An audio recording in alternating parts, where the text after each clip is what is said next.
British ஆட்சி நடந்துகிட்டு இருந்த காலம் 1920களின் கடைசி. அப்போ நடந்த ஒரு உண்மை நிகழ்ச்சி இது. ஒரு கல்யாண மாப்பிள்ளை ரயிலில் இறங்க போறார். அவரை வரவேற்க ஒரு ராஜ குடும்பமே காத்துக்கிட்டு இருக்குது. மங்களூர்லேருந்து இறங்குற அந்த மாப்பிள்ளை யார் தெரியுமா? ஒரு நாய். உண்மைதான், அந்த நாய்க்கு தான் கல்யாணம். சுதேசி சமஸ்தானத்து மன்னர்களில் ஒருத்தர் ஜூனாகட் மகாராஜா. அவரோட வளர்ப்பு நாய் ரோஷனாரா. அதுக்கு கல்யாணம் பண்ணி வைக்கணும்னு ஆசைப்பட்டார். மாப்பிள்ளை தேடினார். மங்களூர் மகாராஜாவோட வளர்ப்பு நாய் ஒன்று இருந்தது, பேரு பாபி. இது ரெண்டுக்கும் கல்யாணம் நடத்த முடிவு பண்ணார். திருமணத்துக்கு வேண்டிய எல்லா ஏற்பாடுகளையும் பண்ணுங்க அப்படின்னு உத்தரவு போட்டார். ஆயிரக்கணக்கான அழைப்புதழ்கள், பல சமஸ்தான மன்னர்கள், ஜமீன்தார்கள், பிரிட்டிஷ் அதிகாரிகள், பெரிய பணக்காரங்க, இப்படி நிறைய பேருக்கு அழைப்புதழ்கள் அனுப்பி வச்சாங்க. பத்திரிகையை பார்த்தவங்கெல்லாம் திகைச்சு போயிட்டாங்களாம். இருந்தாலும் என்ன பண்ணுறது, ராஜாவே அழைக்கிறார், போகாமல் இருக்க முடியுமா? அந்த சமயத்தில் நாட்டின் கவர்னர் ஜெனரலாக இருந்தவர் இர்வின் பிரபு. அவருக்கும் ஒரு பத்திரிகை போயிருக்குது. வாங்கி பார்த்ததும் அவருக்கு பயங்கர எரிச்சல். உடனே குப்பை தொட்டியில் போட்டுவிட்டாராம். மாட்சிமை தங்கிய பிரிட்டன் சக்கரவர்த்தியின் பிரதிநிதியான தன்னை கேவலம் ஒரு நாயின் திருமணத்துக்காக அழைக்கிறதா அப்படின்னு அவருக்கு ஆத்திரம். இருந்தாலும் கல்யாணம் பிரமாதமாக நடந்துதான். கல்யாணத்தன்னைக்கு பொண்ணுக்கு ஸ்பெஷல் குளியல், தண்ணீருக்கு பதிலாக வாசனை திரவியங்கள், பன்னீர், குளிச்சதுக்கு அப்புறம் அலங்காரம், வைர மாலை, முத்து மாலை, ஏகப்பட்ட அலங்காரம். மாப்பிள்ளையை அழைக்கிறதுக்கு ரயில்வே ஸ்டேஷனில் ராஜ குடும்பமே காத்துக்கிட்டு இருக்குது. அவங்களோட வளர்ப்பு நாய்கள் 250. அத்தனை நாய்களுக்கும் பட்டு துணி போத்தி இருக்குது. முத்து வடங்கள் அணிவிச்சிருக்கிறாங்க. எல்லாம் ராஜ நாய்கள். அதுகளையும் வீதியில் நடக்க விடலையாம். அதுகளை சுமந்துக்கிட்டு போக அலங்கரிக்கப்பட்ட யானைகள் காத்துக்கிட்டு இருக்குதான். மாப்பிள்ளைக்கு வரவேற்பு எப்படி தெரியுமா? அது நடந்து வர்ற பாதை பூரா ரத்தன கம்பளம் விரிச்சிருக்குது. 2 பக்கமும் ராஜாங்க அதிகாரிகள் கைகட்டி நிற்கிறாங்க. அரசு படை வீரர்கள் அணிவகுப்பு மரியாதை செலுத்துகிறாங்க. அந்த நாய் ராஜ மரியாதையோடு நடந்து வருது. நகையெல்லாம் போட்டுக்கிட்டு வருது. திருமண மண்டபத்துக்கு சேருது. அங்கே கல்யாணம் அமோகமாக நடக்குது. இந்த திருமணத்தை முன்னிட்டு அந்த ஜூனாகட் சமஸ்தானத்துக்கு 3 நாள் விடுமுறை வேற. கல்யாணத்துக்கு வந்திருந்தவங்களுக்கெல்லாம் ஏக தடபுடலாக விருந்து, நாட்டியம் எல்லாம் பிரமாதமாக நடந்துதான். இந்த கல்யாணத்தில் கலந்துக்க வந்திருந்த மற்ற சமஸ்தானத்து மன்னர்கள், திவான்கள், அரச குடும்பத்தினர், இப்படி அவங்க 700 பேராம். அவங்க போகிறதுக்காக விசேஷ ரயில்கள்லாம் வேற விட்டுருக்காங்க. கல்யாணம் முடிஞ்சதும் அந்த நாய் தம்பதிகளோட பெரிய பெரிய மன்னர்கள்லாம் ஒன்றா உட்காந்து சாப்பிட்டாங்களாம். ஏர் கண்டிஷன் அறையில் அந்த தம்பதிகள் கொஞ்ச காலம் வாழ்ந்துருக்கிறாங்க. கொஞ்ச நாளில் மாப்பிள்ளைக்கு மரியாதை குறைய ஆரம்பிச்சுட்டுது. வெளியில் துரத்தி விட்டாங்களாம். அந்த பெண் நாய் மட்டும் ராஜ போகங்களை அனுபவித்து வந்துதான். இந்த கல்யாணத்தை பார்த்துட்டு தொடர்ந்து மற்ற சமஸ்தானத்து மன்னர்களும் நாய் திருமணங்கள் நடத்த ஆரம்பிச்சுட்டாங்களாம். இது உண்மையில் நடந்திருக்குது. இப்படி அது இருக்கட்டும். இப்போ நம்ம கதைக்கு வருவோம். ஒரு ராஜாவுக்கு ரொம்ப நாள் கழித்து ஒரு குழந்தை பிறந்துதான். அரண்மனை ஜோசியரை கூப்பிட்டுருக்கார் ராஜா. ஜோசியரே, என் மகன் வருங்காலத்தில் சிறந்த வாழ் வீரனாக வரணும்னு ஆசைப்படுறேன். வருவானாங்கிறத கொஞ்சம் பார்த்து சொல்லுங்களேன் அப்படின்னாராம். ஜோசியர் சொன்னார், மன்னா, உங்கள் புள்ள வாழ் வீரனாக வர்றது கஷ்டம். ஆனால் அவரும் உங்களை மாதிரியே நாய்க்குட்டிகள் பேரில் பிரியமாக இருப்பார். அதுகளுக்கு கல்யாணமும் பண்ணி வைப்பார் அப்படின்னாராம். அது எப்படி கண்டுபிடிச்சிங்க அப்படின்னு கேட்டிருக்கார் ராஜா. அரசே, உங்கள் பிள்ளைக்கு வாழ் மேலே உள்ள பிரியத்தை காட்டிலும் நாய் மேலே உள்ள பிரியம் அதிகங்கிறதுக்கான அறிகுறி இப்போவே தெரியுது. நல்லா கவனித்து பாருங்க. அவர் வாழ்னு கத்துறாரு அப்படின்னாரு. கவனித்து பார்த்துட்டு அப்படி எனக்கு காதில் விழலையே அப்படின்னாராம் மன்னர். அதனால தான் சொன்னேன், அவர் கத்துறது வாழ்னு கத்தலை, வள்ளுன்னு கத்திக்கிட்டு இருக்கார். அதனால தான் அப்படி சொன்னேன் அப்படின்னாராம் அரண்மனை ஜோசியர். உங்கள் பையன் எப்படி சார் இருக்கான் அப்படின்னு விசாரித்தார் ஒருத்தர். அவன் என்ன சார், எதை சொன்னாலும் காதில் வாங்க மாட்டேங்கிறான், அவன் பாட்டுக்கு போகிறான் வர்றான் அப்படின்னு சொல்லி அழுத்துக்கிட்டார் அப்பா. பெரியவங்க சொல்கிறத சின்ன பிள்ளைங்க கேட்கறது இல்லைங்கிறது ஒரு குறை. பெரியவங்க சொல்கிறது சின்ன பிள்ளைங்க காதிலேயே விழறது இல்லைங்கிறது ஒரு குறை. இது கொஞ்சம் சீரியஸான விஷயம், கவனித்து பார்க்கணும். ஒரு குழந்தைக்கு காது சரியாக கேட்குதா இல்லையா அப்படிங்கிறத நாம தான் கவனித்து பார்த்து கண்டுபிடிக்கணும். அதுவாக நம்மக்கிட்ட தவழ்ந்து அப்பா எனக்கு காது கேட்கல, அழைச்சிட்டு போங்க டாக்டர்கிட்ட அப்படின்னுலாம் சொல்லிகிட்டு இருக்காது. அது சரி, ஒரு குழந்தைக்கு காது சரிவர கேட்குதா இல்லையா அப்படிங்கிறத முன்கூட்டியே நாம் தெரிஞ்சுக்கிறது எப்படி? அதுக்கு சில வழி இருக்குது. உங்கள் குழந்தைய கொஞ்சம் அப்படி கவனித்து பாருங்கள். அடிக்கடி ஜலதோஷம், காதில் அரிப்பு ஏற்படுதா? மூக்கு விரிவாகவும் அப்புறம் டான்சில், அடினாய்டு, சத அழற்சி இது மாதிரி ஏதாவது இருக்கா? வாயிலிருந்து எச்சில் ஒழுகுதா? குழந்தை வாயினால் சுவாசிக்குதா? பற்கள் முன்னாடி தள்ளி வளருதா? இதெல்லாம் அதுக்கு அறிகுறி. அப்புறம் இந்த வி, பி, டிஎஃப், டிஹெச் இப்படி இந்த ஒலிகள் சேர்ந்த வார்த்தைகளை குழந்தை சரியாக புரிஞ்சுக்காது. இப்போ உதாரணத்துக்கு பட்டுன்னு சொல்லு குழந்தை அப்படின்னீங்கன்னா அது கட்டுன்னு சொல்லும். அதாவது பட்டு சவுண்டை அதால் புரிஞ்சுக்க முடியல. அப்புறம் உங்கள் குழந்தை உங்களை உறக்க பேச சொல்கிறானா? அடிக்கடி கேள்வி கேட்குறானா? சாப்பிட்றப்போ கவனம் இல்லாமல் இருக்கானா? படிப்பில் போதுமான முன்னேற்றம் இல்லையா? வகுப்பில் சரியாக கவனிக்கிறது இல்லையா? இப்படியெல்லாம் இருந்தால் ஆரம்பத்திலேயே டாக்டர்கிட்ட அழைச்சிட்டு போய் சிகிச்சையை ஆரம்பிச்சுடலாம், குணப்படுத்தி விடலாம். குழந்தைக்கு காது சரியாக கேட்கலன்னா நீங்கள் செய்ய வேண்டியது என்ன தெரியுமா? அவனுக்கு காது கேட்கலேங்கிறதுக்காக அவன் முன்னாடி சத்தம் போட்டு பேசக்கூடாது. மெதுவாக சீராக பேசணும். அவனை பார்த்து பேசணும். உங்கள் உதட்டு அசைவுகள் அவனுக்கு உதவும். அதை பார்த்தே புரிஞ்சுக்குவான். நீங்கள் வாயில் வெத்தலை பாக்கு போட்டுக்கிட்டோ புகை பிடிச்சிக்கிட்டோ பேசக்கூடாது. அப்படி பேசினா அவனால் அந்த உச்சரிப்பை சரியாக புரிஞ்சுக்க முடியாது. ஒரு வார்த்தையை சொல்கிறீங்க, அவனுக்கு புரியல அப்படின்னா அதே வார்த்தையை மறுபடியும் சொல்லணும். அவனுக்கு நீங்கள் முதல்ல சொன்ன வார்த்தை புரியலேன்னு நினச்சிக்கிட்டு மறுபடியும் திருப்பி சொல்கிறப்போ அதே அர்த்தம் வரக்கூடிய வேற வார்த்தையை சொல்லக்கூடாது. இப்படிலாம் நடந்துக்கிட்டா அவனுக்கு மன திடத்தை ஏற்படுத்த முடியும். இல்லைன்னா அவனுக்கு தாழ்வு மனப்பான்மை வந்துடும். குழந்தைக்கு காது கோளாறுன்னா ஆரம்பத்திலேயே டாக்டர்கிட்ட அழைச்சிட்டு போனால் போதும், குணப்படுத்தி விடலாம். அப்புறம் பார்த்துக்கலாமே அப்படின்னு அலட்சியமாக இருந்துட்டாதான் கஷ்டம். சில பேர் கோபத்தில் சின்ன பிள்ளைங்க காதை பிடிச்சி திருகிறது உண்டு. இது ரொம்ப தப்பு. காது கையோடு வந்துட்டா என்ன பண்ணுறது? ஒரு வேடிக்கை கதை. அது கதை தான், நிஜமாக நடந்தது இல்லை. அது மாதிரி நடக்காது. ஒரு வேடிக்கைக்காக சொல்லப்படுற கதை. அதாவது ஒரு வீட்டில் அப்பா அம்மாவை பார்த்து சொல்லிகிட்டு இருக்கார், இதை பாரு, நாளைக்கு காலையில் என்னை சீக்கிரம் எழுப்பி விட்டுரு, நான் செங்கல்பட்டு வரைக்கும் போயிட்டு வர வேண்டியிருக்கு அப்படின்னாராம்.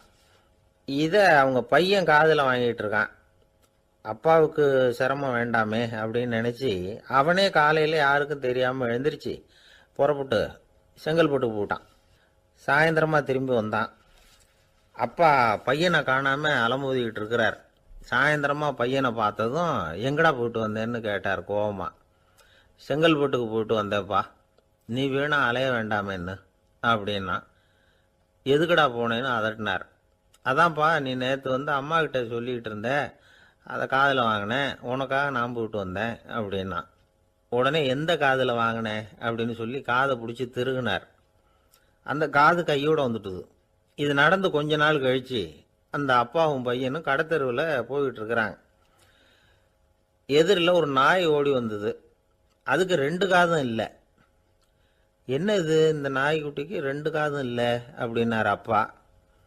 அதுக்கு பையன் சொல்கிறான், அப்பா அது 2 தடவை செங்கல்பட்டுக்கு போயிட்டு வந்துருவோம் அப்படின்னானா. ஒரே ஒரு ஊரில் ஒரு அம்மா இருந்தாங்க. அந்த அம்மாவுக்கு ஒரே ஒரு பிள்ளையாண்டான். அவனுக்கு ரொம்ப அக்கறையோடு கல்யாணம் பண்ணி வச்சாங்க. கல்யாணம் முடிஞ்சதும் மருமக பொண்ணு வீட்டுக்கு சேர்ந்தது. அப்பாடா, என் கடமை முடிஞ்சது, இனிமேல் அக்கடான்னு எங்கேயாவது ஒரு மூலையில் படுத்து கிடக்கலாம் அப்படின்னு நினச்சாங்க அந்த அம்மா. ஆனால் நினைக்கிறபடி எங்கே நடக்குது? அதுக்கப்புறம் தான் பிரச்சனையே ஆரம்பமாச்சு. மருமகள் குணம் சரியில்லை, ஒரு மாதிரி. அந்த பொண்ணு வீட்டுக்கு வந்ததுமே முதல் வேலையாக மாமியாரை பார்த்து, அதுதான் நான் வந்துட்டேன்ல, இனிமேல் உங்களுக்கு என்ன வேலைங்க, புறப்பட வேண்டியது தானே, காசி ராமேஸ்வரம்னு எங்கேயாவது போங்க அப்படின்னுட்டு தான். மாமியாரை பார்த்தாங்க, கொஞ்சம் யோசனை பண்ணாங்க. இதை பாருமா, நீ இப்படி சொல்கிறதுக்கு முன்னாடியே வீட்டை விட்டு புறப்படணுங்கிற முடிவுக்கு நான் வந்துட்டேன். வீட்டை மட்டும் இல்லை, இந்த உலகத்தை விட்டே கூட போகிறதுக்கு தயாராக இருக்கிறேன். ஆனால் ஒரே ஒரு விஷயத்துக்காக என் உயிரை கையில் பிடிச்சிக்கிட்டு இருக்கிறேன் அப்படின்னாங்களாம். என்ன விஷயம்னு கேட்டது இந்த மருமக பொண்ணு. வேற ஒன்றும் இல்லை, என் பிள்ளைக்கு கல்யாணம் பண்ணி வச்சுட்டேன். ஒரு பேர புள்ள பிறந்து அதை என் கண்ணால் பார்த்துட்டேன்னா நான் எங்கே வேணும்னாலும் போகிறதுக்கு தயாராக இருக்கிறேன். அப்படின்னாங்களாம் அந்த மாமியார். மாமியார் இப்படி சொல்கிறதுலேயும் நியாயம் இருக்கிறதாக பட்டுது அந்த பொண்ணுக்கு. சரி அப்படியே இருந்து பார்த்துட்டு போகலாம் அப்படின்னு அனுமதி கொடுத்தது. கொஞ்ச காலத்தில் ஒரு பேரன் பிறந்தான். அந்த அம்மாவும் பேரனை கண்ணால் பார்த்துட்டாங்க. சரி பேரனை பார்த்தாச்சுல்ல, இனிமேல் புறப்பட வேண்டியது தானே அப்படின்னது மருமக பொண்ணு. மாமியார் பார்த்தாங்க. நீ சொல்கிறது சரிதாம்மா, அதில் ஒன்றும் தப்பு இல்லை. என்னோட பேரன் உங்களை அம்மா அப்பான்னு கூப்பிடுறத என் காது குளிர கேட்டுட்டு போயிடுறேனே அப்படின்னாங்களாம். சரி அந்த ஆசையை நிறைவேறட்டும் அப்படின்னு காத்துக்கிட்டு இருந்தாங்க. பேரன் வளர்ந்தான், நடந்தான், பள்ளிக்கூடம் போனால் பெரியவனானான். மருமக பொண்ணு மறுபடியும் மாமியாரை விரட்ட ஆரம்பிச்சுட்டுது, இன்னும் புறப்புள்ளையான்னு. இதை பாருமா, இது வரைக்கும் இருந்துட்டேன். பேரனோட கல்யாணத்தையும் கண்ணால் பார்த்தா தான் இந்த கட்டை வேகும் போல் இருக்குது அப்படின்னு சொல்லி ஒரு மாதிரியாக பேச ஆரம்பித்தாங்க. இதுவும் நியாயமான ஆசையாக தான் படுது அப்படின்னு அது யோசிச்சிருக்கு அந்த பொண்ணு. சரின்னு அதுக்கும் ஒத்துக்கிட்டது. உடனே பேரனுடைய கல்யாணமும் முடிஞ்சது ஒரு வழியாக. இனிமே ஒரு நொடி கூட இங்கே இருக்கக்கூடாது, புறப்படுங்க அப்படின்னு மாமியாரை விரட்டிச்சான் அந்த பொண்ணு. இப்போ அந்த மாமியார் தன்னோட மருமகளை பார்த்து சொல்கிறாங்க, இதோ கிளம்பிட்டேம்மா, என் மூட்டை முடிச்செல்லாம் கட்டிக்கிட்டேன், புறப்பட்டுவிட்டேன். அப்படியே நீயும் உன் துணிமணிகளை மூட்டை கட்டிக்கிட்டு கிளம்பிடும், என்னோட சேர்ந்து 2 பேருமா சேர்ந்து போயிடலாம் அப்படின்னாங்களாம். அந்த பொண்ணு முழிக்குது. முழிக்காதே, உனக்கும் ஒரு மருமக வந்துட்டா, இனிமேல் நீயும் ஒரு மாமியார் தானே, உனக்கும் இனிமேல் இங்கே வேலை இல்லை, புறப்படு அப்படின்னாங்களாம். அப்போ தான் அந்த பொண்ணு சிந்திக்க ஆரம்பிச்சுதான், தன்னோட தவறு புரிஞ்சுதான். இந்த தகவலை கேட்டுக்கிட்டு இருக்கிற மருமகள்லாம் இதை பற்றி கொஞ்சம் யோசித்து பார்க்கணுங்கிறதுக்காகத்தான் இதை சொல்கிறோம் மாமியார்கள் சார்பாக. கொஞ்ச நாளைக்கு முன்னாடி ஒரு பொண்ணை பார்த்து பேசுகிற சந்தர்ப்பம் கிடைச்சிது ஒரு கல்யாண வீட்டில். அந்த பொண்ணு சொல்லிச்சு, சார் எனக்கு கல்யாணம் ஆகி 15 வருஷம் ஆகுது, நான் மாமியார்கிட்ட சண்டை போட்டதே இல்லை அப்படின்னு ரொம்ப அடக்கமாக சொல்லிச்சு. அது எப்படிம்மா சாத்தியமாச்சுன்னு கேட்டோம். எனக்கு கல்யாணம் ஆகி 15 வருஷம்தான் ஆச்சு, ஆனால் என் மாமியார் செத்து போய் 20 வருஷத்துக்கு மேலே ஆயிட்டுது அப்படின்னுது. லோகமானிய பாலகங்காதர திலகர் இருந்தார்ல, அவருக்கு 15 வயசுலேயே கல்யாணம் நடந்துதான். மனைவி பேர் தபிபாய், ரொம்ப பெரிய குடும்பத்து பொண்ணு, நல்ல குணம். அவங்க குடும்பம் நடத்திக்கிட்டு இருக்கிறாங்க. அந்த காலத்தில் திருடர்கள் பயம் அதிகம். இந்த காலத்தில் மட்டும் என்னன்னு கேட்குறீங்களா? நீங்கள் கேட்குறது நியாயம்தான். இருந்தாலும் இந்த காலத்து திருடனுக்கும் அந்த காலத்து திருடனுக்கும் ஒரு முக்கியமான வித்தியாசம் உண்டு. அதாவது அந்த காலத்து திருடன்லாம் நியாயம் அநியாயம் பார்க்கறது உண்டு, இந்த காலத்தில் அப்படி பார்க்கறது இல்லை. அந்த காலத்தில் திருட வர்றவங்கள்ட்ட கூட ஒரு தார்மீக உணர்வு உண்டாம். அதாவது அப்போ உள்ள கொள்ளைக்காரங்க எதை களவாடினாலும் சரி, அரிசியை மட்டும் களவாடுறது இல்லையா, அப்படி ஒரு கொள்கை. அதனால பாருங்க, அந்த காலத்து பெண்கள் நகை நட்டுகளை பத்திரமா வைக்கணும்னா பெட்டியில் வைக்கிறது இல்லை, அரிசி பானையில் போட்டு வச்சு விடுறது. இப்போல்லாம் பேங்க்கில் சேஃப்டி லாக்கர்னு இருக்குல்ல, அது மாதிரி அந்த காலத்தில் சேஃப்டி லாக்கருங்கிறது அரிசி பானை. இந்த வளையல், மூக்குத்தி, தோடு இப்படி எதுவாக இருந்தாலும் அதில் போட்டு பத்திரமா வச்சுருவாங்க. திருடன் அரிசி பானை பக்கம் போகிறதில்ல. ஏன்னா சாப்பிட்ற விஷயத்தில் கை வைக்கக்கூடாது, அது பாவம் அப்படின்னு அவன் நினைக்கிறான். திலகரோட மனைவி தபிபாயும் அதே மாதிரி தன்னுடைய ஆபரணங்களை ஒரு அரிசி பானைக்குள்ளே போட்டு மூடி வச்சுருந்தாங்களாம். இப்படி இருந்தப்போ ஒரு நாள் ஒரு பிச்சைக்கார பொண்ணு வீடு வீடாக பிச்சை கேட்டுக்கிட்டே வந்திருக்குது. திலகர் வீட்டுக்கும் தர்மம் போடுங்க தாயே அப்படின்னு தான் அந்த பொண்ணு. அந்த அம்மா தபிபாய் காதில் இது விழுந்திருக்கு. உடனே கை நிறைய அரிசி அள்ளிக்கிட்டு போட்டிருக்கு. பாத்திரத்தில் அரிசியை போட்டதுக்கு அப்புறம் தான் தெரியுது, பளிச்சுன்னு கண்ணில் படுது. அதாவது அந்த அம்மாவோட வைர மூக்குத்தி ஒன்று அரிசியோடு சேர்ந்து அந்த பிச்சைக்கார பொண்ணு பாத்திரத்தில் போய் விழுந்துட்டுது. இந்த அம்மாவுக்கு மனசுக்குள்ளே குழப்பம், என்ன இப்படி ஆயிட்டுதே, மூக்குத்தி போயிட்டுதே, பிச்சை பாத்திரத்திலேருந்து அதை எப்படி எடுக்கிறது அப்படின்னு தயக்கம். வாயை திறந்து அதை கேட்கறதுக்கும் கூச்சம். திண்ணையில் உட்காந்துருந்த திலகர் இவ்வளவையும் பார்த்துக்கிட்டு இருக்கிறார். மனைவியின் மனசுக்குள்ளே நடக்கிற மௌன போராட்டத்தை அவர் நல்லா புரிஞ்சுக்கிட்டாராம். மனைவியை பார்த்து சொன்னாராம், தபிபாய், இது தெய்வ சம்மதம், அவளுக்கு சேர வேண்டிய மூக்குத்தி அவகிட்ட போயிட்டுது, பிச்சை பாத்திரத்தில் விழுந்த மூக்குத்தியை எடுக்க வேணாம் அப்படின்னாராம். சரின்னு சொல்லிவிட்டு மேற்கொண்டு எதுவும் சொல்லாமல் அந்த அம்மா வீட்டுக்குள்ளே போயிட்டாங்களாம். இந்த காலத்துலலாம் அது மாதிரி நடக்குமா? வெறும் அரிசியை போட்டுட்டு விவகாரம் பண்ணிட்டு இருக்க மாட்டோமா? ஒரு பெரிய மனுஷன் வீட்டுக்கு ஒரு பிச்சைக்காரன் வந்தான். ஐயா, நாங்கள் பிச்சைக்காரங்கள்லாம் சேர்ந்து ஒரு சங்கம் வச்சுருக்குறோம், அதுக்கு நிதி சேர்க்குறோம், அதுக்கு ஒரு 100 ரூபா கொடுத்தீங்கன்னா எங்களுக்கு பெரிய உதவியாக இருக்கும் அப்படின்னானா. அதெல்லாம் ஒன்றும் கொடுக்க முடியாது போ அப்படின்னாரான் அவர். அப்படின்னா ஒரு 50 ரூபாயாவது கொடுங்களேன் அப்படின்ட்டுருக்கான். அதுவும் முடியாதுன்னு சொல்லிவிட்டார். 25 ரூபா அப்படின்னு இருக்கான். எதுவும் முடியாது அப்படின்னாராம். சரிங்க, இவ்வளவு பெரிய வீட்டுக்கு வந்துட்டு வெறுங்கையோடு திரும்புறது நல்லா இருக்காது, அதனால சும்மா ஒரு ரூபா மட்டுமாவது கொடுங்க அப்படின்னு இருக்கான் அவன். ஒரு பைசா கூட என்கிட்ட கிடையாது அப்படின்னு விட்டாரான் இவர். அப்படின்னா நீங்கள் ஒரு காரியம் பண்ணுங்களேன் அப்படின்னானா அவன். என்ன செய்யணும் அப்படின்னு இருக்கார். எங்கள் சங்கத்தில் நீங்களும் ஒரு மெம்பராக சேர்ந்துருங்க அப்படின்னானா. எனக்கு சொர்க்கம் தாண்டா அப்படின்னு நானா இவன். ஒரு பெரிய காடு, அந்த காட்டுக்கு மத்தியில் ஒரு ஆசிரமம். அங்கே ஒரு முனிவர் இருந்தார். பல இடங்கள்லேருந்து வர்ற குழந்தைகளுக்கு அவர் பாடம் சொல்லி கொடுத்துக்கிட்டு இருக்கிறார். ஏழை பணக்காரர் அப்படிங்கிற வித்தியாசம்லாம் கிடையாதுங்க. எல்லாரும் அவர்கிட்ட தங்கள் பிள்ளைகளை அனுப்பி வச்சாங்க. மன்னர்களுடைய பிள்ளைகள் கூட அங்கே அவர்கிட்ட தான் படிக்கிறதுக்கு வருவாங்க. ஆனால் அந்த முனிவரை பொறுத்த வரைக்கும் எல்லா பிள்ளைங்களும் ஒன்று தான். இது யார் வீட்டு பிள்ளைன்னெல்லாம் பார்க்க மாட்டார், எல்லாரும் சமம். மாணவர்கள்லாம் அங்கேயே மாத கணக்கில் வருஷ கணக்கில் தங்கி இருந்து பாடம் கற்றுக்கிட்டு போகிறது வழக்கம். அவராக பார்த்து போகணுன்னு சொல்கிற வரைக்கும் அங்கேயே இருக்கணும், படிக்கணும். குருகுல வாசம். ஒரு சமயம் ஒரு ராஜகுமாரனும் அவர்கிட்ட படிச்சுக்கிட்டு இருந்தான். அவனுக்கு ஒரு 15 வயசு இருக்கும். சில வருஷம் கழித்து இந்த முனிவர் தன்கிட்ட இருக்கிற மாணவர்களுக்கெல்லாம் பரீட்சை வச்சார். அவங்களுடைய அறிவு முதிர்ச்சியை கணிக்கிறதுக்காக பல சோதனைகள்லாம் வச்சார். ஒவ்வொருத்தராக பார்த்து இனிமேல் நீங்கள் உங்கள் வீட்டுக்கு போகலாம் அப்படின்னு சொல்லி அனுப்பி வச்சுக்கிட்டு இருக்கிறார். எல்லாரும் போயிட்டாங்க. கடைசியாக மிஞ்சி இருந்தது ஒரே ஒரு மாணவன். அவனை மட்டும் வீட்டுக்கு அனுப்பல. யார் அந்த பையன் தெரியுமா? அவன்தான் அந்த ராஜகுமாரன். ராஜகுமாரனுடைய தந்தைக்கு, அதுதான் இந்த ராஜாவுக்கு, அங்கே வயசு ஏறிக்கிட்டே போகுது. என்ன இது, படிக்க போன பையன் இன்னும் திரும்பி வரலையே அப்படின்னு நினைச்சார். வந்துட்டா சீக்கிரமாக அவனுக்கு பட்டம் கட்டிவிட்டு நாம் விலகிக்கலாமே அப்படின்னு நினச்சாரு. கல்யாணம் வேற பண்ணி பார்க்கணும் பையனுக்கு. ஆனால் பையன் வர்ற வழியை காணும். ராஜா பார்த்தார். சரி, நேர்லேயே போய் என்னன்னு தெரிஞ்சுட்டு வந்துடுவோம் அப்படின்னு காட்டுக்கு புறப்பட்டார். அங்கே போய் முனிவரை பார்த்தார். முனிவர் இவரை அன்பாக வரவேற்று உட்கார வச்சார். அதுக்கப்புறம் ராஜா மெதுவா, எல்லாரையும் வீட்டுக்கு அனுப்பி வச்சுட்டிங்களாமே, ஏன் பிள்ளைய மட்டும் அப்படின்னு சொல்லி மெதுவாக இழுத்தார். முனிவர் இதுக்கு உடனே பதில் சொல்லலை.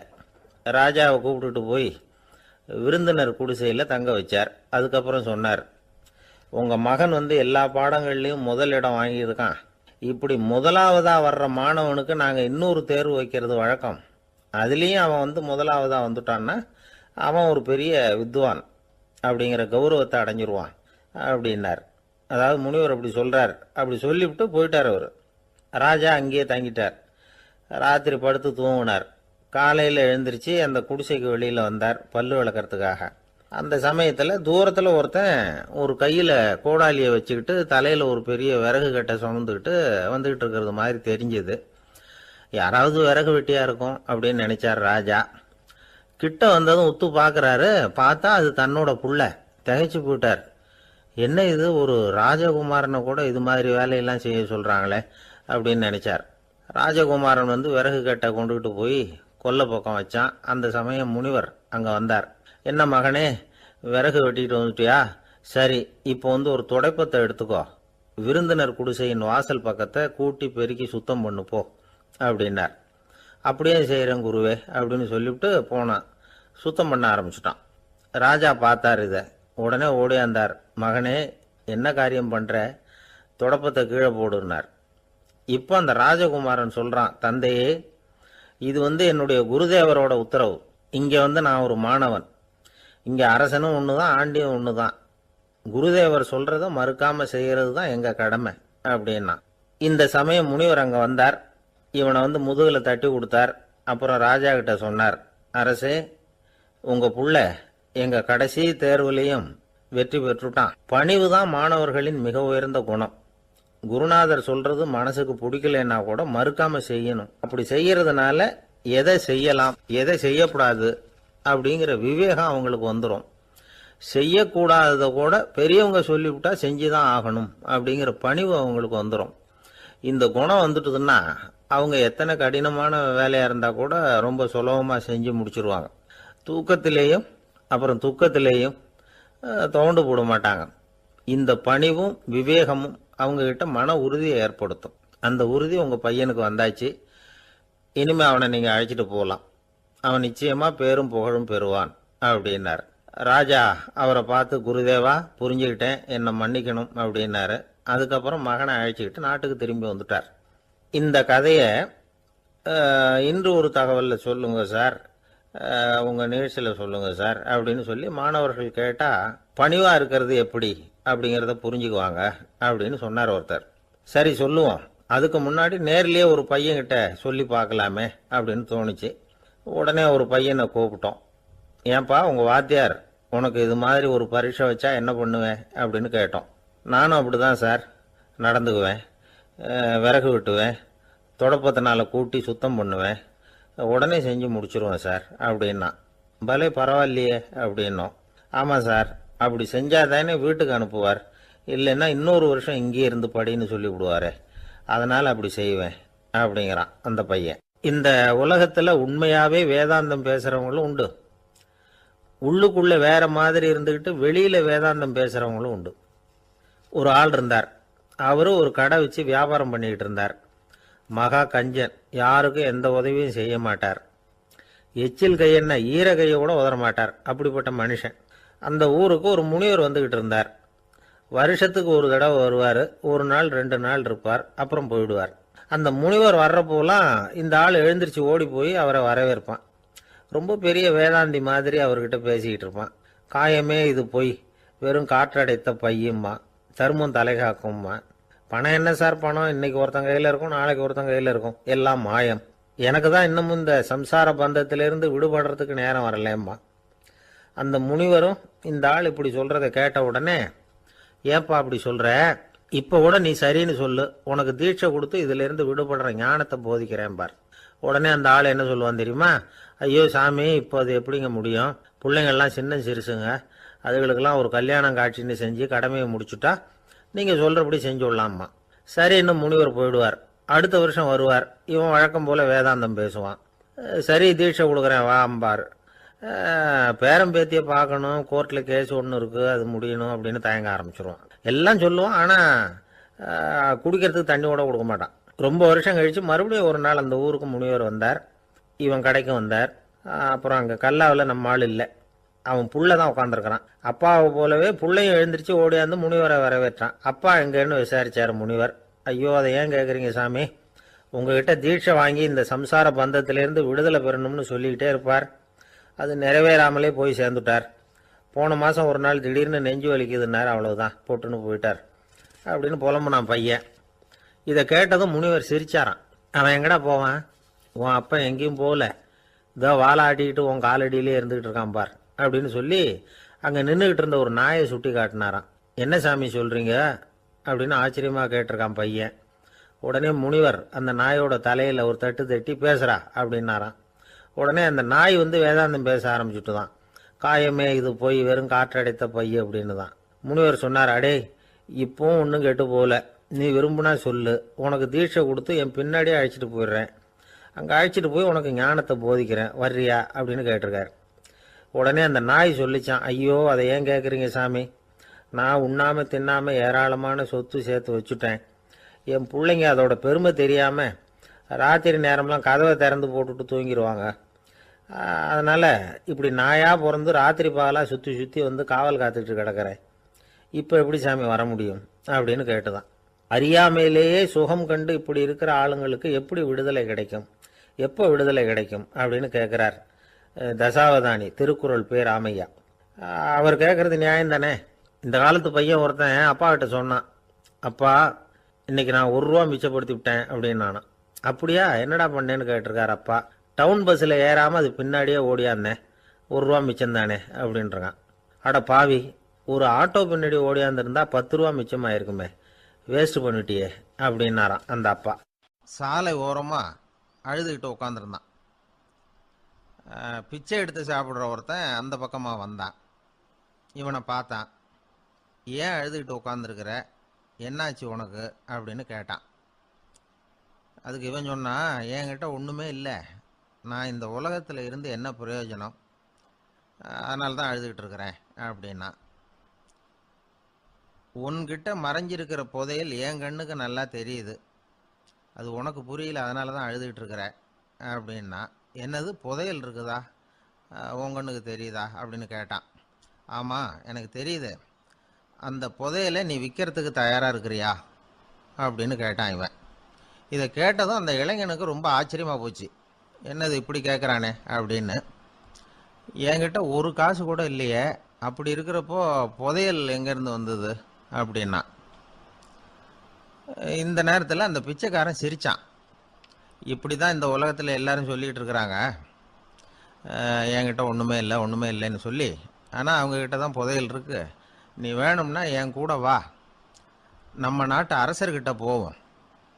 உங்ககிட்ட இருக்கிற புதையலை அவர் நல்ல விலைக்கு எடுத்துக்குவார் அப்படின்னா. அது எப்படி உனக்கு தெரியும்னா, இதுக்கு முன்னாடியும் இது மாதிரி பல பேரை நான் ராஜா கிட்ட அழைச்சிட்டு போயிருக்கிறேன்.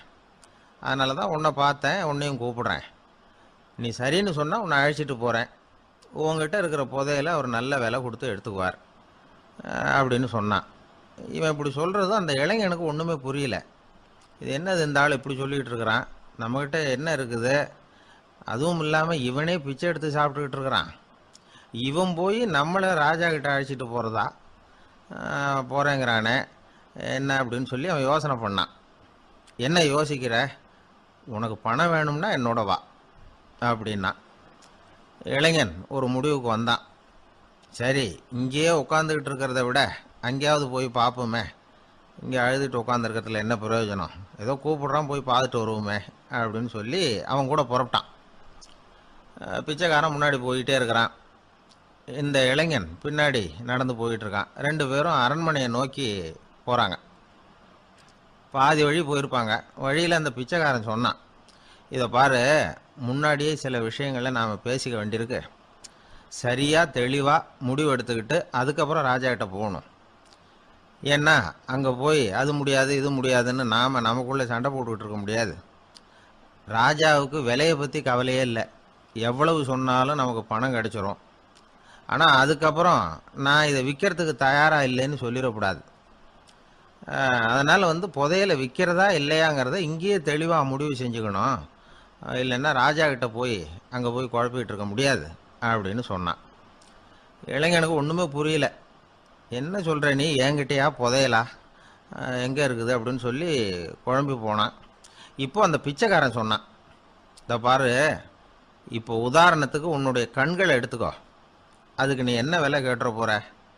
நான் அதுக்கு ராஜா கிட்ட இருந்து ஒரு 50,000 ரூபா வாங்கி தர முடியும். உன்னுடைய இருதயத்தை கொடுக்குறியா, 20 லட்சம் ரூபா வாங்கி தரேன். மூளையை கொடுக்குறியா, 30 லட்சம் வாங்கி தரேன். என்ன சொல்கிற அப்படின்னு சொல்லி இந்த பிச்சைக்காரன் பேசிக்கிட்டே போகிறான். இளைஞனுக்கு கோபம் வந்துட்டுது. என்ன உளர்ற, உனக்கு என்ன பைத்தியமா, கண்ணையும் மூளையையும் இருதயத்தையுமா விற்பாங்க, என்ன விலை கொடுத்தாலும் அதையெல்லாம் நான் விற்கிறதுக்கு தயாராக இல்லை, நான் விற்க மாட்டேன், அதை கொடுத்துட்டு நான் என்ன பண்ணுறது, இப்படி நான் மட்டும் இல்லை யாருமே இதை விற்கிறதுக்கு தயாராக இருக்க மாட்டாங்க அப்படின்னு சொன்னான் அந்த இளைஞன். இவன் இப்படி சொன்னதும் அந்த பிச்சைக்காரன் வாய் விட்டு சிரிக்க ஆரம்பிச்சுட்டான். இப்போ பைத்தியமானது நானா நீயா, லட்சக்கணக்கான கோடிக்கணக்கான ரூபாய் பொறுமானம் உள்ள பொருள்களை உங்ககிட்டயே வச்சுக்கிட்டு விற்க முடியாதுன்னு சொல்கிற நீ தான் ஏழை, என்கிட்ட ஒன்றுமே இல்லைன்னு மரத்தடியில் உட்காந்து அழுதுகிட்டு இருக்கிறியே அப்படின்னு சொன்னான். இன்றைக்கி பார்த்தீங்கன்னா பல பேர் தன்கிட்ட புதைஞ்சிருக்கிற ஆற்றலை புரிஞ்சிக்க முடியாமல் அவதிப்பட்டுக்கிட்டு இருக்கிறாங்க. நம்மக்கிட்ட என்ன இருக்குங்கிறது அவங்களுக்கு தெரியறதில்ல. அதனால தான் என்கிட்ட ஒன்றுமே இல்லைன்னு சொல்லி அழுதுகிட்டு இருக்கிறாங்க. இதை விளங்க வைக்கிறதுக்கு பெரியவங்க சொல்கிற கதை இது. நம்மக்கிட்ட இருக்கிற புதையலை நாம் தான் தோண்டி எடுக்கணும். உண்மையான புதையலுங்கிறது உள்ளே இருக்குது, ஆனால் அதை வெளியில் தேடுற ஆசாமிகள் தான் அதிகம். சராசரி மனித இயல்பு அப்படி. நம்மக்கிட்ட விலை மதிக்க முடியாத பகுத்தறிவு இருக்குது, அதை வச்சுக்கிட்டு வாழ்க்கையில் முன்னேறதுக்கு முயற்சி பண்ணணும். என்கிட்ட ஒன்றுமே இல்லைன்னு நினச்சி ஓரமாக உட்காந்துடக்கூடாது. முயற்சி செஞ்சால் முடியாத காரியம் எதுவுமே இல்லை. ஒரு ரயில்வே ஸ்டேஷன் பக்கம் வெளியில் ஒரு டாக்ஸி நின்றுட்டு இருந்தது. அந்த பக்கமாக வந்த ஒருத்தர் டாக்ஸி டிரைவரை பார்த்து சொன்னார், ஐயா, உங்கள் வண்டியில் பின் சீட்டில் ஒரு மணி பர்ஸு கிடக்கு, யாரோ மறந்து விட்டுட்டு போயிருக்கிறாங்க அப்படின்னாரு. இல்லை இல்லை, அது காலி பர்ஸு தான், நான் தான் அதை அங்கே போட்டு வச்சுருக்கிறேன்னார் டிரைவர். ஏன்னு கேட்டார் அவர். இதுக்கு டிரைவர் சொன்னார், அதை பார்க்குற யாராவது அதை எடுத்துக்கலாம்ங்கிற ஆசையிலையாவது சவாரிக்கு வருவாங்க, அதுக்காக தான் போட்டு வச்சுருக்கிறேன் அப்படின்னார். வாங்க மாட்டேங்கிறான் சார் அப்படின்னு சொல்கிறது உண்டு. அது எப்படி காதில் வாங்கிக்காமல் இருக்க முடியும்? காதுங்கிறது எப்பவும் திறந்தே இருக்கக்கூடிய ஒன்று தானே. சில பேர் பேசிக்கிட்டே இருப்பாங்க, நாமும் கேட்டுக்கிட்டே தான் இருப்போம். அவர் என்ன சொன்னார் திருப்பி சொல்லு அப்படின்னு சொன்னால் சொல்ல தெரியாது. காது சரியாக கேட்டாலும் நாம் பேசுகிறத மற்றவங்க சரியாக கேட்குறாங்களா அப்படிங்கிறது சந்தேகம்தான். இந்த சந்தர்ப்பத்தில் ஒரு உண்மையை நாம் புரிஞ்சுக்கணும். அதாவது என்னென்னா, கேட்பதுங்கிறது வேற, கவனிக்கிறதுங்கிறது வேற. அதாவது கேட்கறதுன்னா அது ஹியரிங், கவனிக்கிறது அப்படின்னா அது லிசனிங். கேட்கறதுங்கிறது தன்னிச்சையாக நடக்கக்கூடிய ஒரு செயல். இப்போ ஒரு சாலையில் நடந்து போயிட்டுருக்குறோம், எவ்வளவோ சத்தம் நம்ம காதில் வந்து விழுந்துக்கிட்டு இருக்கு. கார் போகிற சத்தம் கேட்குது, பறவை ஒரு மரத்துலேருந்து கத்துது, அந்த சத்தம் கேட்குது, இப்படி நிறைய வந்து காதில் விழுந்துக்கிட்டு இருக்கு. ஆனால் கவனிக்கிறதுங்கிறது எப்படின்னா, நம்ம முழு மனசை செலுத்தி உன்னிப்பாக கேட்கறது. எத்தனையோ சத்தத்துக்கு நடுவில் தன்னுடைய குழந்தை அழற சத்தத்தை தாய் தெரிஞ்சுக்க முடியுது இல்லையா, அது மாதிரி. விவரம் தெரிஞ்சவங்கலாம் என்ன சொல்கிறாங்கன்னா, கவனித்தல் அதாவது லிசனிங் அப்படிங்கிற செயலில் 3 அம்சங்கள் இருக்கிறதாக சொல்கிறாங்க. அது என்ன 3 அம்சங்கள் அப்படின்னா, முதல்ல காதால் கேட்கறது, இது முதல் அம்சம். ரெண்டாவது என்னன்னா கேட்டதை புரிஞ்சுக்கிறது. மூணாவது என்னன்னா என்ன புரிஞ்சுக்கிட்டோங்கிறத தெரிவிக்கிறது, ஃபீட்பேக் அப்படின்னு சொல்கிறோமே அது. ஒரு ஆசிரியர் வகுப்பில் பாடம் நடத்திக்கிட்டு இருக்கிறார். வெறுமனே கேட்குற குழந்தை ஒரு காதால் வாங்கி இன்னொரு காதால் விட்டுடும். அதாவது கேட்குற குழந்தை அப்படி செய்யும். ஆனால் கவனிக்கிற குழந்தை கேட்டதை புரிஞ்சுக்கும். என்ன புரிஞ்சுக்கிட்டேன்னு கேட்டால் பதில் சொல்லும். இதுதான் கேட்கறதுக்கும் கவனிக்கிறதுக்கும் உள்ள வித்தியாசம். ஒரு புள்ளி விவர கணக்கு என்ன சொல்லுது தெரியுமா? ஒரு மனிதன் எழுதுறது மூலமாக 6% அறிவை பெருக்கிக்கிறானா, எழுதுறது மூலமாக. படிக்கிறது மூலமாக 19% அறிவை பெருக்கிக்கிறானா. பேசுறது மூலமாக 30% அறிவை பெருக்கி கொள்ளுகிறான் அப்படின்னு சொல்கிறாங்க. ஆனால் பாருங்க, கவனிக்கிறது மூலமாக 45% அறிவை பெருக்கிக் கொள்ளுகிறான் அப்படிங்கிறது புள்ளி விவரம். அதனால் வந்து கற்றலின் கேட்டல் நன்று அப்படின்னு சொல்கிறாங்க இல்லையா, அது இதுதான். அதனால் கவனிக்கிறது மூலமாக அதிக அறிவை நாம் வந்து பெருக்கிக் கொள்ள முடியும். கேள்வி ஞானம்தான் ரொம்ப சிறந்தது அப்படிங்கிறார் வள்ளுவர். அதாவது கவனித்து கேட்கணும், அதுதான் முக்கியம். இப்போ மற்றவங்க சொல்கிறத நல்லா கவனிக்க முடியாதபடிக்கு நாமே சில தடைகளை ஏற்படுத்திக்கிறோம், அல்லது நம்ம அறியாமலே அப்படி ஒரு தடை உண்டாயிடுது. அந்த தடைகளை தாண்டணும் அல்லது தகர்த்து எறியணும் அப்படிங்கிறது பெரியவர்கள் சொல்லுகிற யோசனை. அது என்ன தடைகள் அப்படின்னா, நமக்கு தெரியாத இவர் என்ன சொல்லிட போகிறார் அப்படிங்கிற நினப்பு, இது ஒரு தடை. சொல்லி முடிக்கிறதுக்கு முன்னாடியே குறுக்க பேசுறது, மனசு அங்கேயும் இங்கேயும் அலையிறது, இதெல்லாம் தான் தடைகள். ஆசிரியர் பாடம் நடத்துகிறார் அப்படின்னா மாணவர்கள் அக்கறையாக கவனிக்கணும், அப்போ தான் பரீட்சையில் பாஸ் ஆக முடியும். வீட்டுக்குள்ள கணவன் சொல்கிறத மனைவி கவனித்து கேட்கணும், மனைவி சொல்கிறத கணவன் கவனித்து கேட்கணும், இல்லைன்னா குழப்பமாயிடும். ஒரு அம்மா கோயிலுக்கு போனாங்க, சேலையில் ஒரு முடிச்சு போட்டிருந்தாங்க. எதுக்கு சேலையில் முடிச்சு போட்டு வச்சுருக்குறீங்க அப்படின்னு கேட்டாங்க. எங்கள் வீட்டுக்காரர் ஒரு கடிதத்தை மறக்காமல் தபால் போட்டியில் போட்டுடணும்னு சொன்னார், ஞாபகத்துக்காக முடிச்சு போட்டு வச்சுருக்கிறேன் அப்படின்னாங்க. கடிதத்தை பெட்டியில் போட்டுவிட்டீங்களா அப்படின்னு கேட்டாங்க. அது எப்படிங்க முடியும், அவர் கடிதத்தை என்கிட்ட கொடுக்க மறந்துட்டாரே அப்படின்னாங்களாம். அதனால் மறக்கப்படாதுன்னு நினச்சிக்கிட்டே மறந்து விடுறது, இப்படி ஒரு வாழ்க்கை. அதனால் வாழ்க்கையில் நமக்கு இருக்கிறது செவிச்செல்வம் ரொம்ப முக்கியமானது. நிறைய கேட்கணும், சொல்கிறத விட கேட்கணும், கேட்கறத விட முக்கியம் கவனிக்கிறது. அப்படி கவனிக்கிறது மூலமாக நம்முடைய வாழ்க்கையில் வெற்றி பெறணும். கழுதைய நண்பர்கள் எங்கே போனாலும் சேர்ந்தே போவாங்க வருவாங்க. அப்போது அந்த கழுதை கொஞ்சம் கவலையோடு பேச ஆரம்பிச்சுதான்.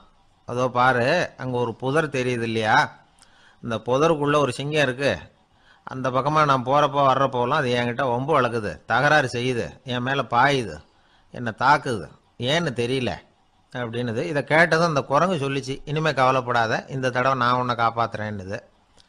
அதுக்கப்புறம் ஒரு நாள் அந்த குரங்கும் கழுதியும் அந்த புதர் பக்கமாக போய்கிட்டு இருந்தாங்க. எதிர்பார்த்தது மாதிரியே நடந்தது. அந்த சிங்கம் எதிரில் வந்தது, கழுதியை பார்த்தது, உடனே அது மேலே பாய ஆரம்பிச்சுட்டுது. அவ்வளவுதான். உடனே இந்த குரங்கு என்ன பண்ணிச்சு தெரியுமா, கிடுகிடுன்னு ஒரு மரத்து மேலே ஏறி உட்காந்துக்கிட்டுது. அங்கே உட்காந்துக்கிட்டு கீழே அந்த கழுதையும் சிங்கமும் போடுற சண்டையை வேடிக்கை பார்க்க ஆரம்பிச்சுட்டுது. கொஞ்ச நேரம் கழித்து அடிபட்ட காயத்தோடு அந்த கழுதை மெதுவாக நடந்து வந்தது. குரங்கும் மெல்ல மரத்தை விட்டு கீழே இறங்கிச்சு. இப்போ கழுதை கேட்டுது, என்னை காப்பாத்துறேன்னு சொல்லிவிட்டு காலை வாரி விட்டுட்டியே, நீ பாட்டுக்கு மரத்து மேலே ஏறி உக்காந்துக்கிட்டே, இது நியாயமானது. குரங்கு பரிதாபமாக அதை பார்த்துது. நான் மரத்து மேலே இருந்து நீங்கள் 2 பேரும் சண்டை போட்டதை பார்த்துக்கிட்டு தான் இருந்தேன். உன்னோட சத்தம் தான் அதிகமாக இருந்தது, அது நீ சிரிக்கிற மாதிரி எனக்கு கேட்டுது. அதனால் நீ தான் ஜெயிச்சுக்கிட்டு இருக்க போல இருக்கு அப்படின்னு நினச்சிவிட்டேன்னுது. இன்றைக்கி பல பேர் இப்படி தான் இருக்கிறாங்களாம். யார் ஜெயிக்கிறாங்க யார் தோக்குறாங்கங்கிறத முகத்தை பார்த்து கூட கண்டுபிடிக்க முடியறதில்ல. பேசுகிற பேச்சை வச்சு கூட கண்டுபிடிக்க முடியறதில்ல. தோற்கிறவங்க கூட சிரிக்கிற மாதிரி முகத்தை வச்சுக்கிறான். இன்றைய மனிதர்கள்கிட்ட ஏகப்பட்ட முரண்பாடுகள்.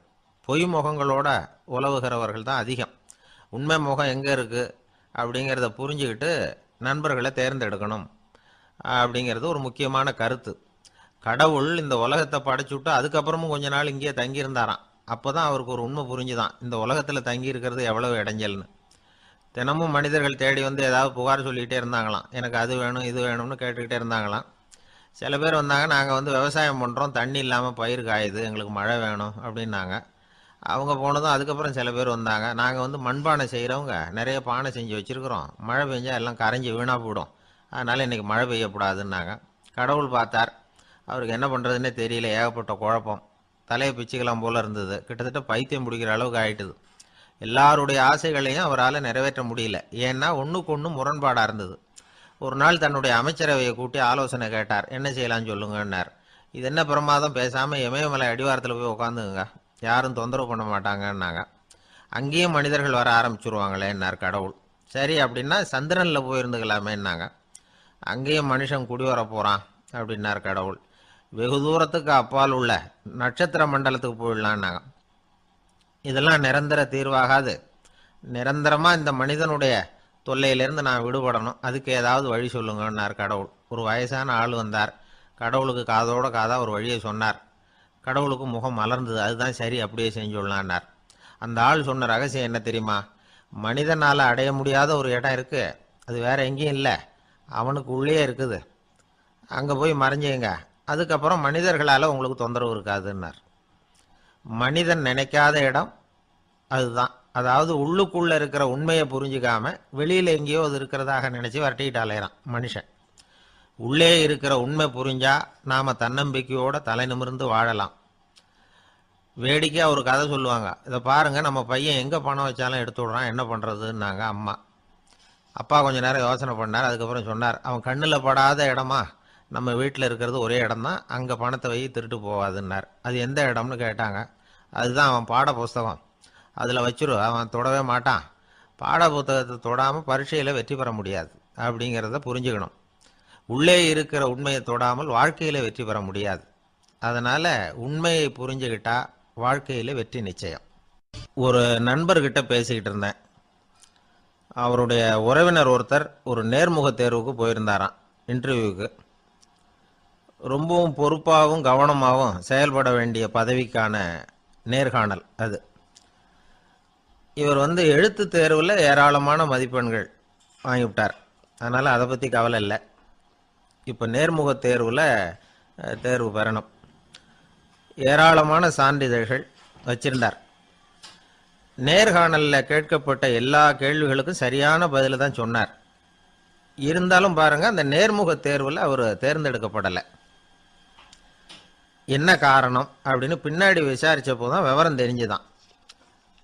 அது என்ன ஆயிருக்குதுன்னா, அந்த நேர்காணலின் போது இவர் வந்து நடந்துக்கிட்ட முறையில் சில தவறுகள் நடந்து போச்சான். முக்கியமாக வந்து 2 தவறுகள். ஒன்று, அவங்க ஒரு கேள்வியை கேட்டு முடிக்கிறதுக்குள்ளேயே இவர் பதில் சொல்ல ஆரம்பிச்சுட்டாராம். 2வது என்னன்னா, இவர் நாற்காலியில் தாராளமாக இயல்பாக சாஞ்சி உட்காராம நாற்காலி முனையில் உட்காந்துருந்தாராம். இந்த 2 விதமான செயல்பாடுகளும் இவர் வந்து அவசரப்படுறவர், பதற்றப்படுறவர் அப்படிங்கிறதுக்கான அடையாளங்கள். அதாவது கேள்வியை கேட்டு முடிக்கிறதுக்குள்ளேயே முந்திக்கிட்டு பதில் சொல்கிறது. 2வது, நாற்காலியில் இயல்பாக தாராளமாக உட்காராம நாற்காலி முனையில் உட்கார்றது. பார்க்க போகிற வேலைக்கு அவசரம், பதற்றம் இது 2 இருக்கப்படாதான்.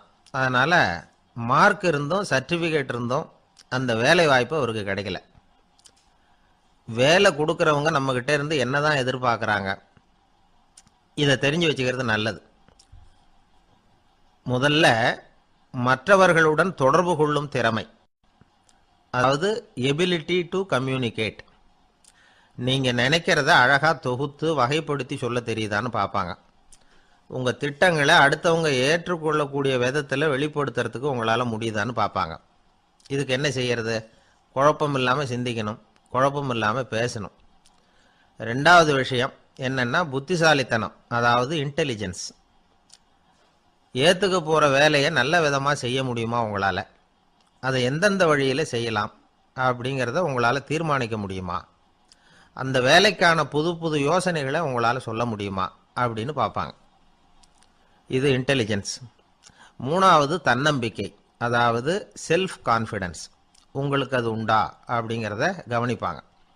எந்த சூழ்நிலையையும் சமாளிக்கணும், எப்படிப்பட்ட மனிதர்களையும் சமாளிக்கிற தைரியம் வேணும், அடுத்தவங்களை நமக்கு சாதகமாக திருப்பக்கூடிய தன்னம்பிக்கை வேணும். நாலாவது பொறுப்புகளை முன்வந்து ஏற்றுக்கொள்ளுதல், வில்லிங்னஸ் டு அக்செப்ட் ரெஸ்பான்சிபிலிட்டி.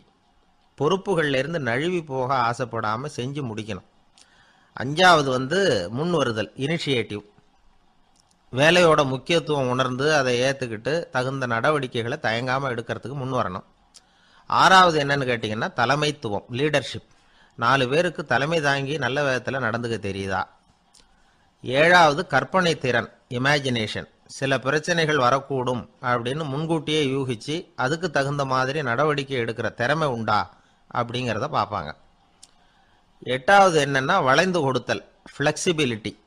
சூழ்நிலைக்கு தகுந்த மாதிரி, மாற்றங்களுக்கு தகுந்த மாதிரி அனுசரித்து நடந்துக்கிறதுக்கு தெரியுதா அவங்களுக்கு அப்படிங்கிறத கவனிப்பாங்க. அடுத்தது திறமைகளை வெளிக்கொணரும் திறமை, இன்டர்பர்சனல் ஸ்கில்ஸ். அடுத்தவங்க கிட்ட இருக்கிற திறமையை கண்டுபிடிச்சி அதை நல்ல விதத்தில் ஊக்கப்படுத்தி பயன்படுத்த தெரியுதா அப்படின்னு பார்ப்பாங்க. ஆறாவது சுய அறிவு, செல்ஃப் நாலெட்ஜ். அடுத்தவங்க நம்மளை பற்றி என்ன நினைக்கிறாங்க அப்படிங்கிறத நம்மளால் புரிஞ்சிக்க முடியுதாங்கிறது முக்கியம். அடுத்தது போட்டி மனப்பான்மை, காம்படிட்டிவ்னஸ். அடுத்தவங்களை ஒப்பிட்டு பார்த்து அதை விட ஒரு படி மேலே வரணுங்கிற குணம் வேணும். இதுக்கு அடுத்தது என்னென்னா குறிக்கோளை வெல்லுதல், கோல் அச்சீவ்மெண்ட். குறிக்கோளை சவாலாக எடுத்துக்கிட்டு அதை அடையணும்.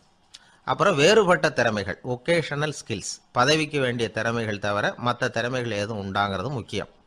நமக்கு வேலை கொடுக்கணும்னு நினைக்கிறவங்க நம்மக்கிட்ட இருந்து இவ்வளவும் எதிர்பார்ப்பாங்க. அதுக்கு தகுந்த மாதிரி நம்மளை நாமே தயார்படுத்திக்கணும். ஆனாலும் நான் உங்ககிட்ட சொல்கிறதுக்கு ஒரு முக்கியமான செய்தி இருக்குது, அதை நான் உங்ககிட்ட ஒப்படைக்கணும்னு நினைக்கிறேன். அது என்னோட அப்பா அவருடைய கடைசி காலத்தில் என்கிட்ட ஒப்படைச்சிட்டு போன செய்தி. வாழ்க்கையில் அது எனக்கு ரொம்ப உபயோகப்பட்ட ஒரு கருத்து. எங்கள் அப்பா என்கிட்ட கொடுத்த ஒரு பொக்கிஷம் அது. அதை இப்போ நான் உன்கிட்ட கொடுத்துட்டு போகிறேன். இப்போ உனக்கு இது புரியாது, ஏன்னா இன்னும் நீ பெரிய மனுஷன் ஆகலை. அதனால் இப்போ நான் உங்ககிட்ட கொடுக்கறத நீ பத்திரமா வச்சிரு. பிற்காலத்தில் அது உனக்கு உபயோகப்படும். இது ஒரு திறவுகோல் மாதிரி, பெரிய பெரிய பொக்கிஷங்களின் கதவுகளை இது திறந்து விடும் அப்படின்னு சொல்லி விஷயத்தை சொன்னார். மகனுக்கு அந்த விஷயம் அப்போ புரியல. அதனால பிற்காலத்தில் அதுதான் அவருடைய வாழ்க்கையை மாற்றி அமைச்சுதான். சரி, அப்பா சொன்ன அப்பேற்பட்ட செய்தி என்ன? அது ஒன்றும் பெரிய விஷயம் இல்லை, எளிமையான ஒரு கருத்து தான். அவர் என்ன கருத்து சொன்னார்னா, மகனே, யாராவது உன்னை மனம் நோகும்படி செஞ்சுட்டா அதை பற்றி 24 மணி நேரத்துக்கு தியானம் பண்ண போகிறதாகவும் அதுக்கு பிறகு பதில் சொல்கிறதாகவும் சொல்லிவிடு, அவ்வளோதான் அப்படின்னாராம். அதாவது யாராவது நம்மளை திட்டுனா உடனடியாக பதில் சொல்லக்கூடாது. இதை பற்றி யோசிக்கிறேன், இதுக்கு நாளைக்கு பதில் சொல்கிறேன் அப்படின்னு சொல்லிவிடணும், அவ்வளோதான். இதுதான் அந்த அப்பா சொன்ன கருத்து. சின்ன வயசில் இது என்ன பேர்பட்ட ஒரு பெரிய ரகசியமா, இது ஒரு பெரிய விஷயமா அப்படின்னு தான் தோணும். அந்த பையனுக்கும் அப்படி தான் தோணிச்சான். ஆனாலும் அப்பா சொன்ன அந்த கடைசி வாசகம் அது அப்படிங்கிறதுனால அதை அப்படியே மனசில் பதிய வச்சுருந்தார். அந்த இளைஞர் ஒரு பெரியவரானார் ஒரு காலத்தில். அவரை ஒருத்தர் ஒரு கட்டத்தில் அவமானப்படுத்தி விட்டாராம். உடனே அவர் சொன்னார், ஐயா, இதை பற்றி நான் 24 மணி நேரம் தியானிக்கணும், அப்படித்தான் எங்கள் அப்பா எனக்கு சொல்லி கொடுத்துருக்காரு. அவர் இப்போ இல்லை, அவர் பேச்சுக்கு மதிப்பு கொடுக்க வேண்டியது என்னுடைய கடமை. அதனால் தயவு பண்ணி மன்னிச்சுக்குங்க, 24 மணி நேரம் பொறுத்து திரும்பி உங்களுக்கு பதில் சொல்கிறேன் அப்படின்னாராம். அவர் தியானம் பண்ணார். அதுக்கப்புறம் அவருக்குள்ள ஒரு சின்ன தெளிவு ஏற்பட்டு போச்சான். அதாவது சில நேரங்களில் அவமதிப்பு கூட சரிதான்னு கூட அவருக்கு தோணிச்சான். அதாவது அவன் அப்படி பேசுனதில் ஒன்றும் தப்பு இல்லையே, நாமளும் அப்படி தானே நடந்துக்கிட்டோம் அப்படிங்கிறதெல்லாம் அவருக்கு தெரிஞ்சு போச்சு. மறுநாள் அந்த ஆளுகிட்ட போனார். ஐயா நன்றி, நீங்கள் சொன்னது சரிதான், அது ஒரு அவமதிப்பு இல்லை, உண்மையான பேச்சு தான். நீங்கள் என்ன முட்டாள்னு சொன்னீங்க, யோசிச்சு பார்க்குறப்போ அது சரிதான்னு எனக்கும் தோணுது, நான் அப்படி தான் இருக்கிறேன் அப்படின்னாராம். சில சமயம் இது மாதிரி யோசிக்கிறப்போ அந்த அவமதிப்பே ஒரு பொய் அப்படின்னு புரியும். அதுவே பொய்ங்கிறப்போ அதுக்காக நாம் எதுக்கு மனம் புண்படணும் அப்படின்னு நினைப்பார். அது மட்டும் இல்லை, அது ஒரு பொய்ன்னு சொல்கிறதுக்கு கூட அந்த ஆள்கிட்ட போக மாட்டார். பொய்ன்னா அது பொய் தானே, அதுக்காக ஏன் கவலை பண்ணணும். கவனிக்கிறது மூலமாகவும் தியானிக்கிறது மூலமாகவும் மெல்ல மெல்ல அவர் மற்றவர்களின் செயல்களை விடவும் தன்னுடைய எதிர்வினைகளின் மீது தான் அளவு கடந்த விழிப்புணர்வு கொண்டவராக மாறினார் அப்படிங்கிறார் ஒரு பெரிய ஞானி. தியானம்ங்கிறது ஒரு எளிமையான புரிந்து கொள்ளல் மட்டும்தாங்கிறார் அவர். மௌனமாக உட்கார்ந்துருக்கிறது இல்லை தியானம், மந்திரத்தை ஓதிக்கொண்டிருப்பதில்லை தியானம், மனதின் நுண்ணிய வேலைத்தனங்களை புரிந்து கொள்வதுதான் தியானம் அப்படிங்கிறார். அப்படி புரிஞ்சுக்கிறப்போ நமக்குள்ள ஒரு மாபெரும் விழிப்புணர்வு பிறகுது. அது மனசுலேருந்து பிறக்கிறது இல்லை, ஆன்மாவிலிருந்து பேரறிவிலிருந்து பிறகுது. இதுதான் பெரியவர்கள் சொல்லியிருக்கிற முக்கிய கருத்து. இந்த காலத்திலே ஒரு அப்பா இருந்தார். கடைசி காலத்தில் மகனை கூப்பிட்டார். மகனே, உனக்காக நான் விட்டுட்டு போகிறது இந்த பெட்டி தான். இது எங்கள் அப்பா என்கிட்ட ஒப்படைச்சிட்டு போனது, இதை உன்கிட்ட நான் ஒப்படைச்சிட்டு போகிறேன். நான் இந்த உலகத்தை விட்டு போனதுக்கு அப்புறம் நீ இதை திறந்து பார், இந்த அதுக்கான திறவுகோல் அப்படின்னு கொடுத்துட்டு கண்ணை மூடிட்டாரான். கொஞ்ச நாள் கழித்து பொட்டியை திறந்து பார்த்துருக்கிறார். பொட்டியில் இருந்தது என்ன தெரியுமா? நம்ம குடும்பத்துக்காக தாத்தா காலத்திலிருந்து யார் யாருக்கிட்ட எவ்வளவு கடன் வாங்கியிருக்கிறோம் அப்படிங்கிற விவர பட்டியல் அதுக்குள்ளே இருந்துதான். நம்ம உடம்புல ரத்த அழுத்தம் இருக்குதே, அது நல்லதா கெடுதலா? உடனே அது கெடுதல்னு தான் சொல்லுவோம். ஆனால் உண்மை அது இல்லை. இயற்கையாக உள்ள ரத்த அழுத்தம் நம்ம உடம்புக்கு தேவையான ஒன்று. அந்த அழுத்தம் அதிகமாக போனால் தான் கெடுதல். அதை தான் நாம் பிபின்னு சொல்கிறோம்.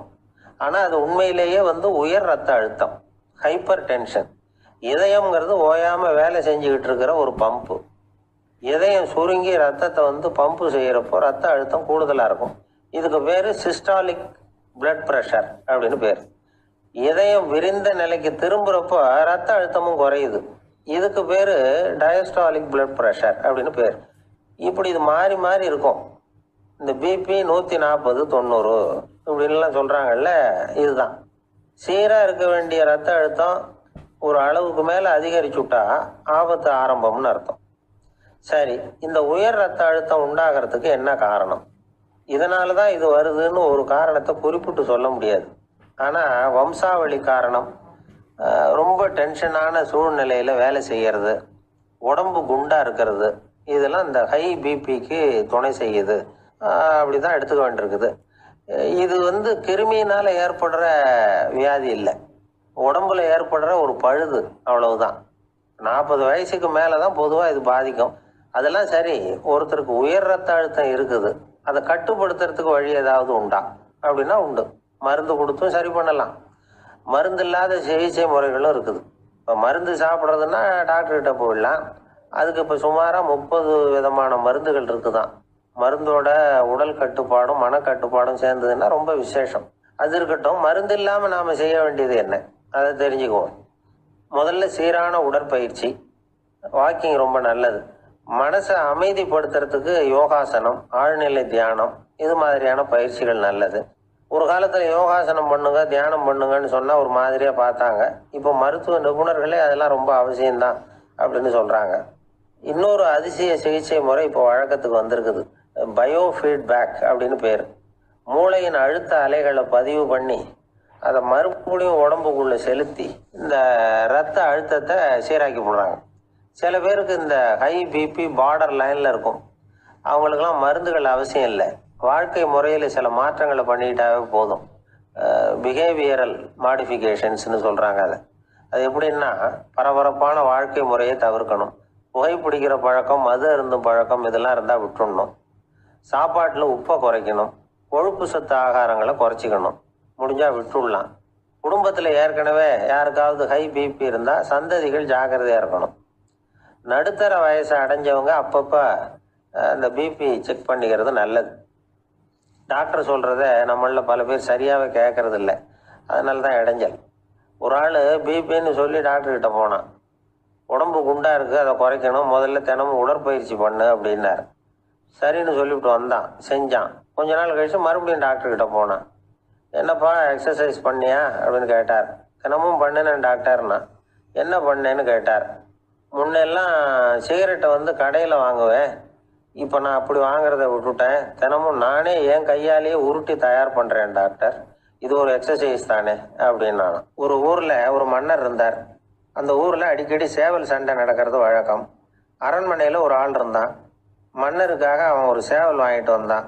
சண்டை போடுறதுக்காக அந்த சேவலை தயார் பண்ணிகிட்டு இருந்தான். கொஞ்ச நாள் ஆச்சு. மன்னர் அந்த ஆளை கூப்பிட்டார். என்னப்பா சேவல் தயாராகிட்டுதா அப்படின்னு கேட்டார். இன்னும் அது தயாராகல மன்னா, இன்னும் வளரல, அதுக்கான தகுதி இன்னும் அதுக்கு வரல அப்படின்னா. எதனால் அப்படி சொல்கிறேன்னாரு. கோபம் ரொம்ப கடுமையாக இருக்குது அப்படின்னா. சரி அப்படின்னு விட்டுட்டார். மறுபடியும் கொஞ்ச நாள் ஆச்சு. இப்போ எப்படி நிலைமை, சேவல் தயாரா அப்படின்னார். இன்னும் இல்லை அரசே, மற்ற சேவல் எங்கேயாவது கூவுற சத்தம் கேட்டால் உடனே இது பரபரப்பாயிடுது, பக்கத்தில் ஒரு சேவலின் நிழலை கண்டா கூட இது பரபரப்பாயிடுது அப்படின்னா. சரி இன்னும் கொஞ்ச நாள் ஆகட்டும்னு விட்டுட்டார். கொஞ்ச நாள் ஆச்சு. இப்போ மறுபடியும் விசாரிச்சார். இன்னும் நம்ம சேவலுக்கு அந்த தகுதி வரலமன்னா, போராட்ட உணர்வு அதுக்கு இன்னும் இருந்துக்கிட்டு தான் இருக்குது, உள்ளே மெதுவாக தான் எரிய ஆரம்பிச்சிருக்குது போராட்ட உணர்வு, அப்படி இருக்கக்கூடாது, அது பற்றி எரிய வேண்டாமா அப்படின்னா. இன்னும் கொஞ்ச நாள் ஆச்சு. இப்போ எப்படின்னு கேட்டார். இப்போ அவன் சொன்னான், மன்னா கிட்டத்தட்ட அது போருக்கு தயாராகிட்டுது அப்படின்னு நினைக்கிறேன்னா. எதனால் அப்படி சொல்கிற அப்படின்னு கேட்டார்.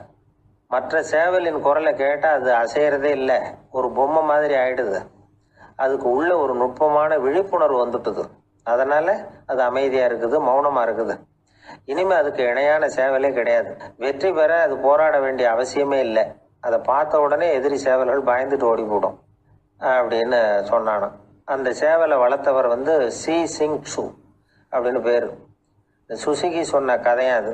ஞானிகள் வந்து என்ன சொல்கிறாங்க தெரியுமா, அந்த சேவலின் ரகசியத்தை நீயும் கற்றுக்கொள், நீ அப்படி ஆயிடு, சண்டை போடாமலே வெற்றிகள் பெறுகிற நுட்பத்தை புரிந்து கொள். இதுதான் ஞானிகள் உபதேசம். ஒரு குருக்கிட்ட ஒருத்தன் போயிருக்கிறான். எனக்கு சண்டை போட கற்றுக் கொடுங்கன்னா. அதுக்கு என்ன செய்யணும்னார். என்ன உங்கள் மாணவனாக சேர்த்துங்கண்ணா. சரி இப்போ உன்னுடைய பலம் என்னன்னு கேட்டிருக்கார். இப்போ நான் தனி ஆளாக இருந்து ஒரு 100 பேரை சமாளிப்பேன் நானா. சரி அப்படின்னா என்னுடைய மாணவனாக உன்னை சேர்த்துக்கிறேன்ருக்கார். சேர்த்துக்கிட்டார். 6 மாதம் பயிற்சி கொடுத்தார். அதுக்கப்புறம் அவனை கூப்பிட்டு கேட்டார், இப்போ உன்னுடைய திறமை எவ்வளவுன்னு. இப்போ நான் தனி ஆளாக இருந்து ஒரு 50 பேரை சமாளிப்பேன் நானா. இன்னும் உனக்கு பயிற்சி தேவைன்னாராம். தொடர்ந்து சில நுட்பங்களை எல்லாம் சொல்லி கொடுத்துருக்கிறார். 1 வருஷம் ஆச்சு. எல்லாத்தையும் கற்றுக் கொடுத்துட்டார். அப்புறம் கூப்பிட்டு கேட்டார், இப்போ உன்னுடைய திறமை எப்படிப்பா, எதிரிகள் எத்தனை பேரை உன்னால் சமாளிக்க முடியும்னாராம். அவன் சொன்னான், ஐயா எதிரிகளின் பலம் என்னங்கிறத புரிஞ்சுக்காம அதை நான் ஒருத்தன் கேட்டான், இப்போ கடவுள் நம்ம முன்னாடி வந்து உங்கள் 2 பேரில் யாராவது ஒருத்தர் மட்டும் என்னோட சொர்க்கத்துக்கு வரலாம் அப்படின்னு கூப்பிட்டா நீ என்ன சொல்லுவேன்னு கேட்டானா. இவன் ரொம்ப பெருந்தன்மையாக உன்னையே அழைச்சிட்டு போக சொல்லிடுவேன் அப்படின்றான். அப்படின்னா உனக்கு சொர்க்கம்